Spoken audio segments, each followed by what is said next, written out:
Welcome to Creating Change. Hi, I'm Sharon Chapman, and this is the place to be if you're wanting to improve your health, your mobility, and ultimately your life, so you'll move more, feel, and look better. Welcome to episode number 18 of Creating Change. Thanks for joining us. I have 3 granddaughters who are 16 years of age, and of course they're going on 25 in their mind, and I love watching them grow. I love watching, listening, I love communicating, and I love being present in their life because they're at a difficult age where decisions can be costly. And I remember what it was like to raise 4 girls myself. And when you're a grandmother, you're further out of the box looking in and you look more intently at their influences. Another thing I see about my granddaughters is they're struggling with who and what they are like inside. And I realize that we all have these same kind of struggles with our image growing up. But I think that my grandchildren struggle more than I did in such a social media world. Sometimes I'm saddened by it. Sometimes it's quite concerning. Because I kind of feel like I grew up in a time of the Vietnamese War. I grew up in Woodstock. I kind of feel like I was able to breathe more, had more time to have more fun, and more time maybe to find myself. So if you agree or you don't agree that social media in this generation, along with a revolving door of information, the reality shows that they're exposed to social elements are playing a huge part in young people's lives, in how they see themselves, how they see their bodies, and how they see their own image. So this week our episode is on body image. It's a topic of interest on our perceptions of ourselves, which are often created by outside forces. And I'm happy to say we have Anula Maiberg. Gosh, did I say that right? Anula Maiberg. Correct, Anula?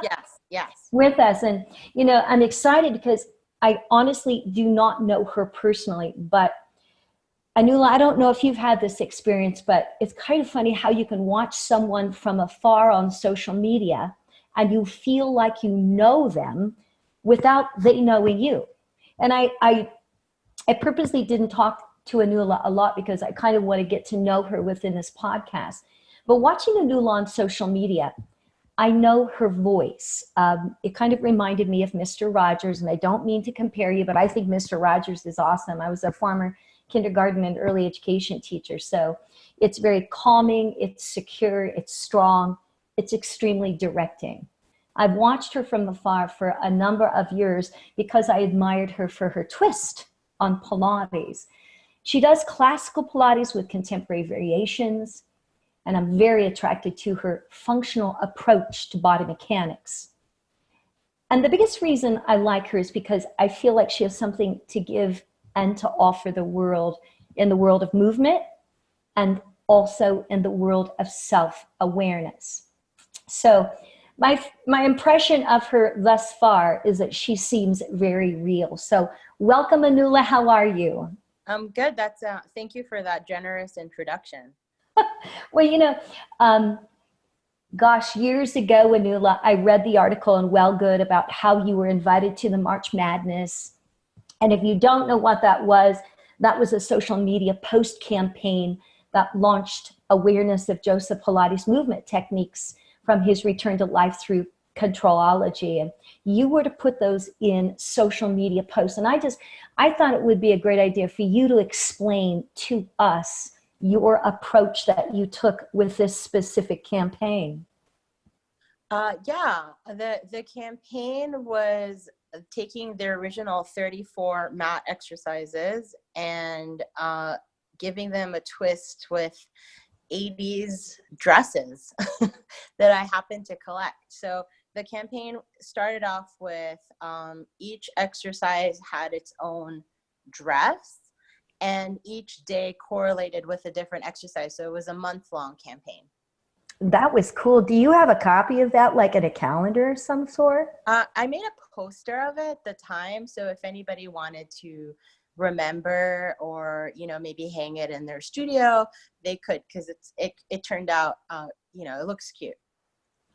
Well, I love it. So tell us why you did it in that way. In that article itself, it talks about that you had a little personal struggle with the image itself. Could you Yeah, elaborate on that? sure. It sometimes it felt to me that me be wearing your usual athleisure outfits wouldn't really represent enough of a personality or enough of a spin on the original work. So I thought maybe it would be more interesting and more in line with my personal outlook on fashion and a personal take on what it is that I collect in my non-Pilates life to take the pictures wearing the dresses. It made it more personal and more fun. Absolutely. What are your thoughts on body image? Because Nula, I thought it would be a great idea if because you are not a stereotyped Pilates teacher.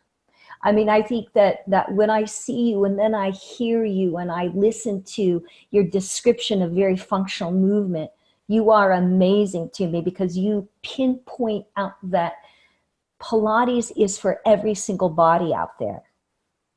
Yeah, I think that body image and working in wellness or fitness it sort of becomes a difficult conversation because what we associate a movement teacher of any discipline is we associate sort of a level of aesthetically pleasing, more of a traditional sort of fitness coach body type, or the long and lean look, as Pilates is usually described as giving you a long and lean body. And what does it mean if you don't really fall into a category that is sort of I'm trying to use like good words here, is sort of the more traditional, Thank you. the traditional look, right? Like what does it mean to be really interested in being a movement teacher that doesn't fit the mold of what that would look like? So my outlook on body image is that Pilates isn't only for anybody, but anybody can be a movement teacher if they want to, or if they want to invest in that kind of lifestyle, they can. They don't need to look any certain way.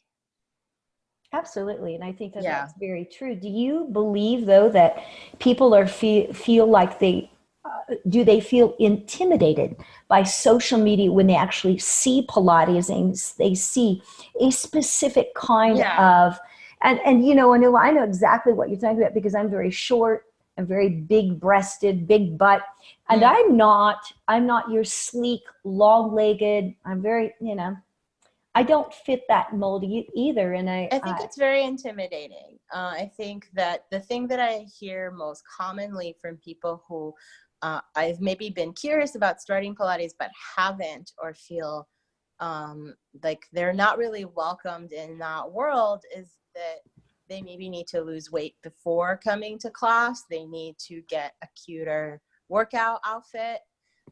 They need to become more flexible before coming to class. And I think those are misnomers and are sort of saddening sometimes, because oftentimes, if you do actually go to your local studio, you will find all walks of life. But social media wise is a little myopic. Sometimes you see only one kind of person, and I can see why people don't really feel welcomed. absolutely, I feel the same way. You know that for you to, and I've seen some of the pictures that you actually put in that article on Well Good. Do you kind of feel like that takes a lot of self-confidence on your part? Have you always had self-confidence?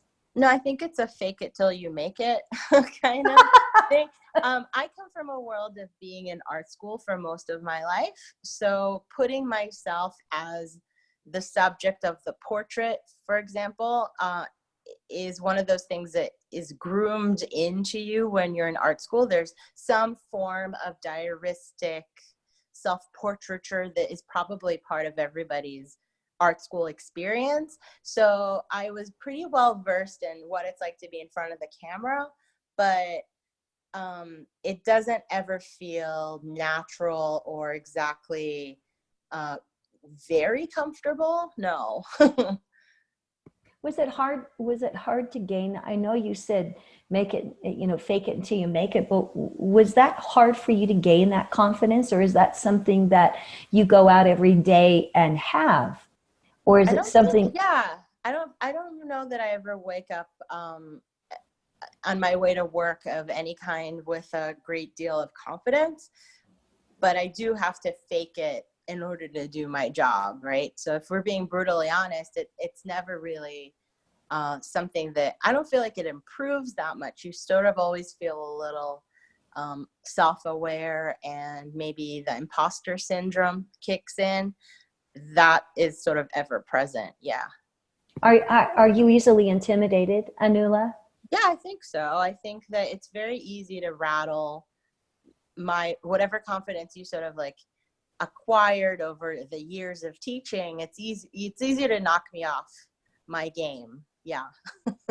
You actually have a game, because every time I look at you and I look at all the different movements, when I one of the areas on Instagram that I follow is you, because this is kind of my area of teaching. I do everyday movement, but I do a combination of Pilates that's very contemporary based. I'm also classically trained, but I like to put strength training in there and using a specific kind of a method. But you actually do very, very functional. How do you do that? How do you create these movements, Anula? Tell me your secret. Yeah. I don't know. I think that some of it is using some kind of internal logic, right? So I always try and go back to the original work and imagine, well, what is the original work getting you ready to do some other time? Because mastering, something very traditional is a means to an end to only doing more things, in my opinion. So I don't think Pilates ends with the classical repertoire. I think it only has room to grow and evolve into what we think of as functional movement.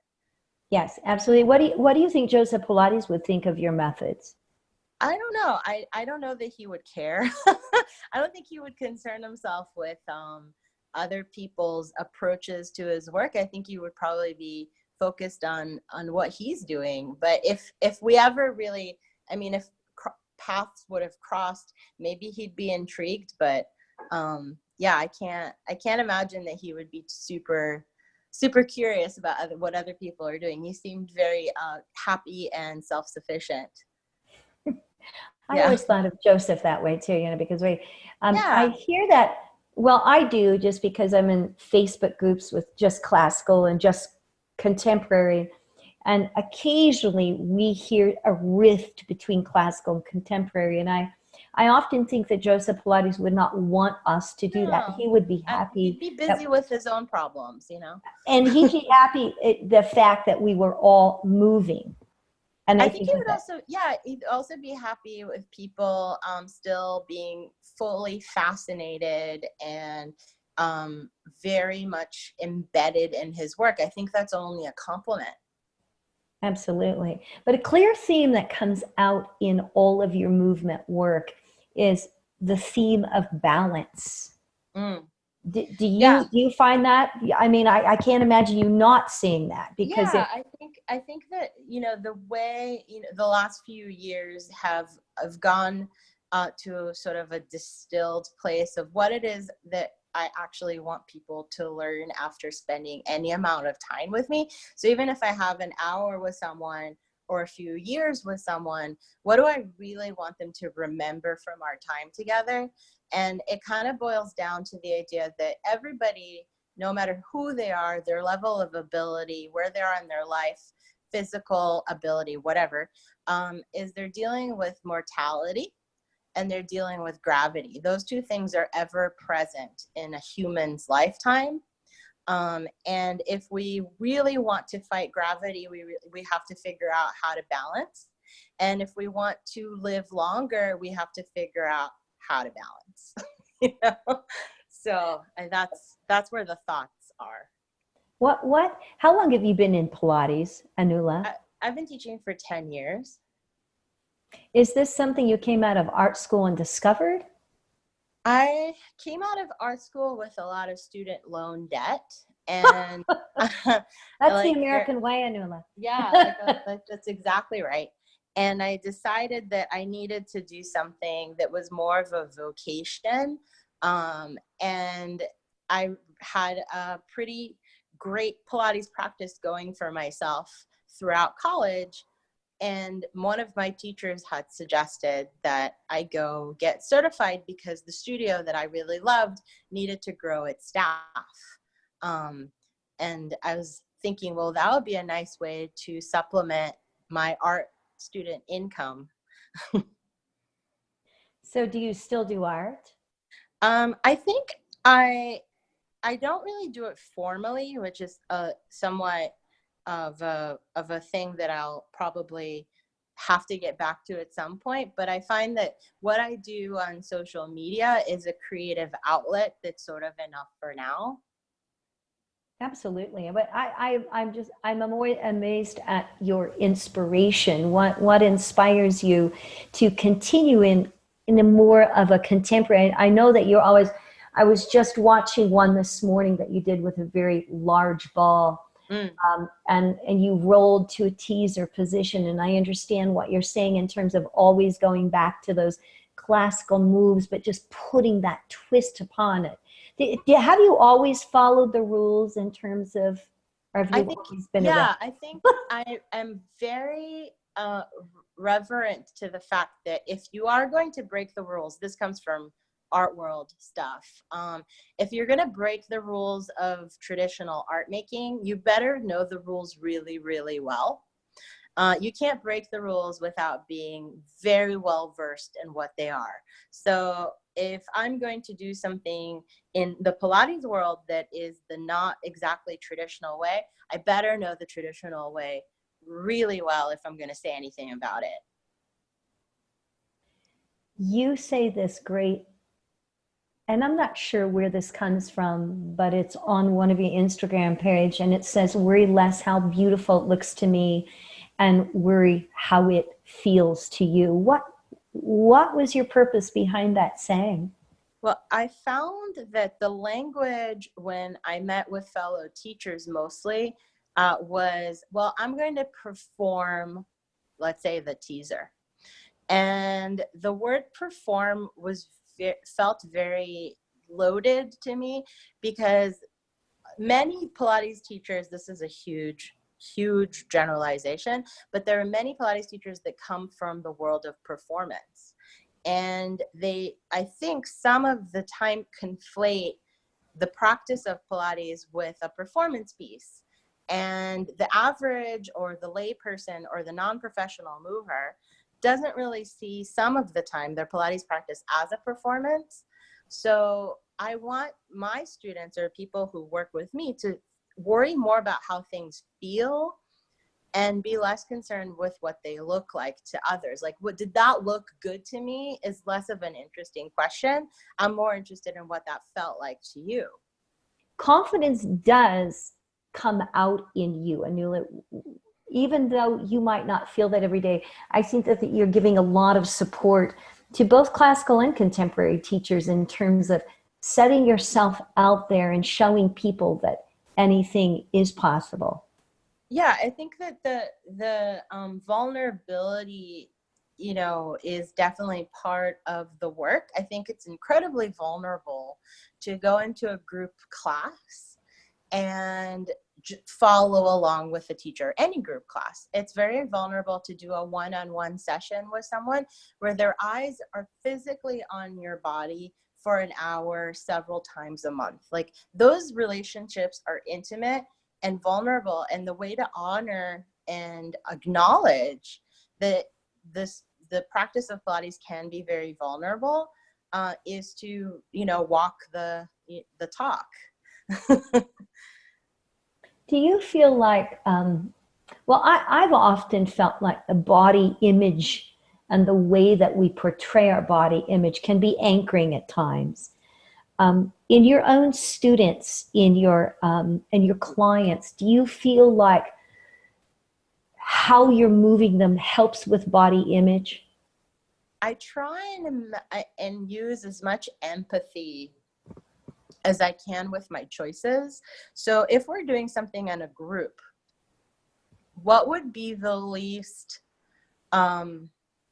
intimidating range of motion is something that I think about a lot. Like I'm not dumbing down the work or thinking that people aren't capable, but how many people are going to feel on the spot trying something new is a question that I ask myself when I'm making choices in real time. And I think that if people feel like they're in a safe space, they're less aware of their humanness, like they're less aware of, oh, I feel like I look weird from this angle, or I feel like, well, somebody's going to see me not be able to do something. The choices in real time, I think, make a big difference. Yeah. Absolutely. I love the term that you use, real time. Yeah, like you can see a group of, especially if you're a person who teaches a lot of group class, which is something that's very popular. What we choose to ask people to do will kind of shape their relationship to their practice. So if the goal is to do cartwheels today in a group of people, there's going to be like 80% of them are going to feel left out and very self-conscious. So maybe that's not the best choice that day, right? Yes. Well, in terms of body image, Anula, how do you think the influence of social media has on those that are my grandchildren's age?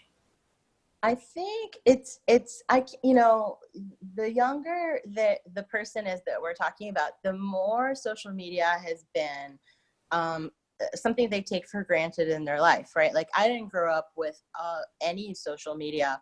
So I was well into my 20s before things like Instagram and Facebook became very popular. So that I had to learn what social media is, where somebody who's 16 right now didn't really have to learn what it is. It's just like, it's a fact, right? So it shapes their life, I think, probably in a really intense way, because all I really had to compare myself to was TV and magazines. And those are pretty passive comparisons. And social media feels like an active comparison, if that makes sense. What kind of suggestion would you make to me, a grandmother, or to my daughter, a mother, about the direction of social media with young women? Sometimes I think, I don't have children, so I can't really say with any kind of certainty, but I think that the way we complement each other can be considered more, where maybe someone's beauty doesn't have to be the most important part of the compliment. Like, oh, you look so beautiful, but maybe you look very competent, or you look very capable. Like when we're complimenting movement on Instagram, for example, you look really strong, I think is a more valid compliment than that movement was gorgeous. That kind of language, I think, makes a difference. So language itself can play a huge key in social media, and the training of using more positive. Even though it's a visual medium, the language and the intention behind the language can make somebody feel potentially different. I love what you represent, Anula. Thank you for joining us today. I like the fact that with what you do on social media, that you actually represent strengths, and you actually represent fluidity as well in movement. And I think that that's, when we think of all the things that we do in a day's time, which is like 12 to 13 hours of sitting, we begin to lose our fluidity. And I've spoken about you in a class that I teach a couple of times, because we were on our oobs and had a big ball. Cool. we were trying to balance a few things, and you came up. But thank you for representing strength in just by being a person and just by what you are portraying out in that social media world, because I think that is huge. And it's I at least have 2 of my 3 grandchildren watching you and paying attention to your movement, which is cool. And you do want that younger generation to watch you, right, Anula? Yeah, I mean, I think that's why being consistent on social media is important, because the millennials and the generation after the millennials, I think, are looking for experiences. They're looking to be part of someone's experience, not just a brand. And being consistent on social media makes that kind of difference, where you really do get to know someone's outlook on life by following them. And I really hope that younger people are encouraged to find a movement practice that works for them, maybe through social media, for sure. Yeah. Absolutely. Anula, thank you for joining us today. We'll make sure that we put in our show notes where anyone can reach you via Instagram or via Facebook. Thank you very much for having me. And Anula, continue on with what you're doing, because people are watching and it makes a huge difference. Thank you. Thank you very much.